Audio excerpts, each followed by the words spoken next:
গঙ্গার যৌবনে স্বাদ কেমন জলো জলো লাগছে। তাই আমার কামনার টেস্টকে বদলাতে ওই মেয়েটিকে আমার চাই। আমার বাড়ি দায়, শুনি, বন্ধুর বাড়ি দায়। আমার বন্ধু বন্ধু ভালো, আমার ভালো চাই। এ সময় তুই আবার কি করতে নিলে পাগলু? লেখাপড়া ঠিক কে? ওই যে বন্ধু বাড়ি, কে বন্ধু? ওই যে মাধ্যমতায় মেয়ে, দিয়ে আমাকে লেখাপড়া ঠিকই মানুষ করতে। মানুষ তোকে সে করে নিলে জানোয়ার শুয়োর, বরং মানুষের বাচ্চা হিসেবে আমি তোকে জন্ম দিয়েছি। ধর্ম দিলে তুমি তো আমাকে মানুষ করতে দাওনি বাবা, একটা জানোয়ার মানতে দেখছি। আমাকে ভুল পথে ঠেলে দিয়ে আমার পবিত্রতাকে তুমি নষ্ট করতে দিলে। আর কত কথা বলছি বাবা, আর তুমি কিন্তু আমার কোনো কাজে বাধা দেবে না বলে দিলাম। 100 বার দেব, 1000 বার দেব, আজ থেকে তোর মাস্টারের বাড়ি যাওয়া বন্ধ। কেন বাবা? ধর্ম দিলে তো তুমি আমাকে মানুষ করতে দাওনি। কেউ যদি আমাকে মানুষ করার দায়িত্ব নিয়ে দিতে, তাতে তোমার নতুনটা কোথায়?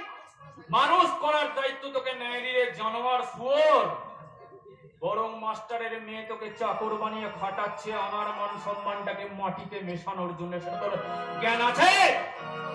সত্যি বাবা, লোককে তোমাকে খত্তর বলে জানতাম। পাগলো, আসলে তুমি তো দেখছি, তুমি তো একটা লাম খত্তর।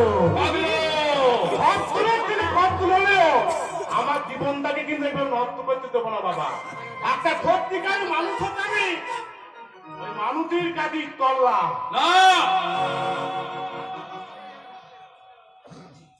তুই মাস্টারের বাড়ি যাবি না। আমি বলছি যাবি না। আমি বলছি যাবো, আহ, আগাম মাস যাবো।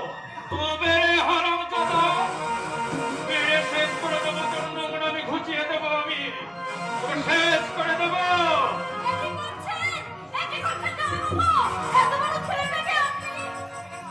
ছেলে নয়, ও আমার জীবনের একটা অভিশাপ। সেদিন যদি ওর মায়ের মতো ওকেও আমি শেষ করে দিতাম, তাহলে এই অভিশাপটাকে শালা আমাকে বয়ে বেড়াতে হতো না। ওকে তুমি সাবধান করে দিও গঙ্গা। এরপর একবার আমার কথার অবদ্ধ হলে ওকে আমি সুটিয়ে লাল করে দেবো, ওর নোংরা আমি বের করে দেবো, এই আমি বলে গেলাম। এ তুমি পারবে বাবা, কারণ তোমার কাছে এই মা মরা ছেলেটাতে টাকা পয়সা কিন্তু অনেক বেশি।